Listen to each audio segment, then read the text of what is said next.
Welcome to Kit Katastrophe. My name is Kit, and today we'll be taking a look at Transformers Studio Series Deluxe Class Autobot Drift. This figure came out in 2019 as part of Wave 7 of the Deluxe assortment, and is an extensive retool of Studio Series Dropkick from Wave 4, and represents Drift's appearance in the 2014 film Transformers Age of Extinction. Drift turns into a helicopter. That's strange. I was expecting a giant car. This helicopter mode is based on the fictional secondary alternate mode as seen in the 4th Transformers film.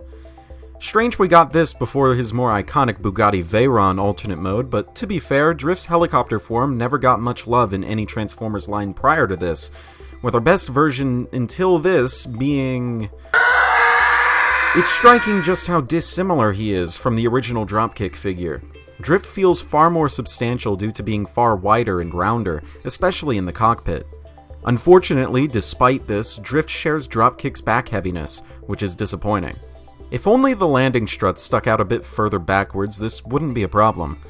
Also, much of Drift's robot mode armor plating is visible in helicopter mode, which ruins the illusion somewhat. At least it would if Drift turned into a real helicopter. The advantage that Drift has over Dropkick is that Drift's rotors are free spinning. Whee! Drift's transformation begins with some major parts forming. 2 of the rotors, the Coaxial Rotor and the missile pods, all have to be taken off. From there, transformation is fairly similar to Dropkick's, obviously. One major difference is that the top half of the cockpit is a shell that has to be lifted away from the body, as opposed to flipping it down over Drift's head. There are also some extra guns on the nose that have to be folded away. Due to the size of Drift's helmet, it can be a bit difficult to maneuver his arms past it without catching, but once you manage that, the process of pegging in the shoulder assemblies and turning the tail section into his arms proper is fairly intuitive. As a nice touch, the remainder of Drift's rotor assembly pegs in on his back and locks solidly. Looking at this robot mode at first glance, it'd be hard to tell he was a retool of Dropkick. He looks almost entirely different, far more different than a usual remold of this caliber would pull off. He's taller, bulkier, and stronger. Of course, it helps that Drift isn't made up completely of sticks like Dropkick was. Everything still comes from the same place, more or less, but when every piece is different, it makes for a very different robot. My favorite piece of design on this figure would be the chest, being a very smooth representation of Drift's Veyron alternate mode, and the way the 2 side chunks of it come together during transformation is very satisfying. Like I mentioned in helicopter mode, Drift features some armor plating on his arms and legs that resemble that of a samurai's, fringed with sparkling blue paint. Not quite all spark blue, but something a little duller. It's very nice to see on this mostly black figure. Additionally, Drift features some asymmetrical sculpting on his forearms picked out in gold paint. I don't know what they're supposed to be, but the one on his right arm looks like a bracelet of some kind. The head sculpt is a very well-rendered version of his on-screen appearance, with the proper gold trimmings on his helmet and his yellow face, and his squinty blue eyes. Around the back, Drift's 2 minor rotor blades stick up to resemble the daggers he always keeps on his person. But of course, Drift doesn't arm himself only with daggers. The other 2 rotor blades become massive samurai swords for Drift to wield in his hands. They're in an unpainted dark gray plastic, but feature a lot of sculpted detail which helps to keep the swords from looking too boring. If you don't want to have him hold his swords, they're able to be tabbed into the slots on Drift's ball-jointed hips. Be warned, as the connection isn't too terribly solid, and the swords easily double his effective depth, so shelf storage in this configuration isn't recommended if space is at a premium. His second set of accessories are the missile pods that adorned his wings in helicopter mode. They peg into the sides of his calves with a very tight 5mm connection. I advise caution here, considering that both the missile pod itself and the shin piece it's pegging into are both made of translucent blue plastic, so cracking may occur if you provide too much pressure. Drift's final accessory is his Coaxial Rotor, which can peg into either of Drift's forearms as some kind of bladed shield. Myself, I prefer to peg the rotor piece onto his backpack. It doesn't add too much weight or depth, so it's not a big problem. Y'all know what time it is. It's time to talk about Drift's Articulation. Now, starting as always at the head, he has a ball-jointed head that I've never tested it until now, but it can indeed go all the way around. It can look up and down very subtly, which is pretty nice. He can nod, he can go like, "Hi," and other various Japanese phrases. He doesn't have a sound box. That was my voice. Anyway, the ball joint is actually kinda tight.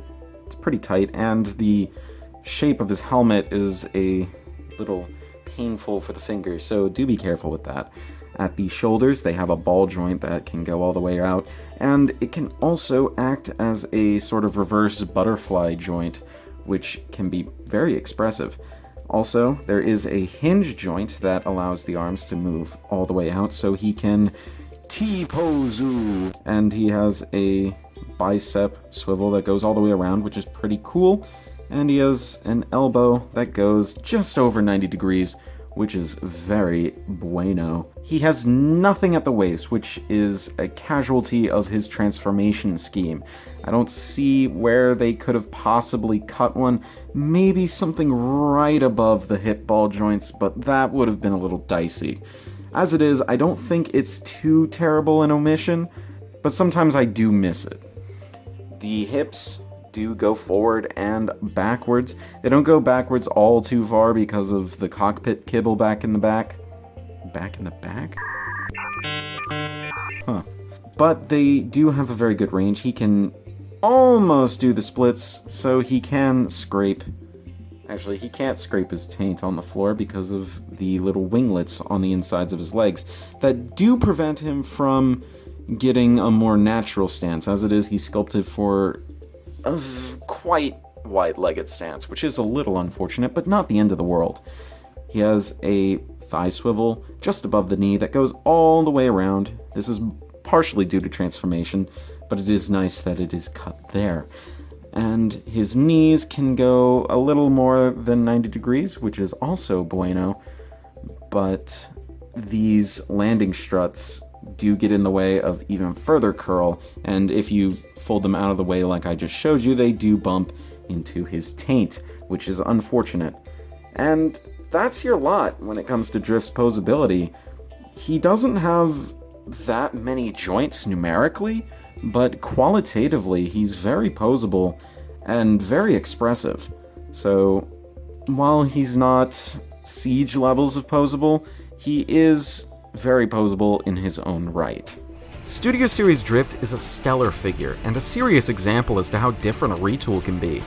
His robot mode is almost unrecognizable from dropkicks, his vehicle mode is likewise very different, and each change breathes new life into this mold. I actually prefer Drift over dropkick. He's more visually interesting and fun with his accessories. He's definitely one of the better selections from Studio Series, and is definitely worth a pickup. Man, 90 reviews already? It feels like only yesterday I started out making reviews on this channel. I'm getting close to that very special number very shortly, and I have some really big plans. If you like this video, please share it and subscribe. I'd like to get to 200 subscribers by the end of the year. This has been Katastrophe. Transform and roll out.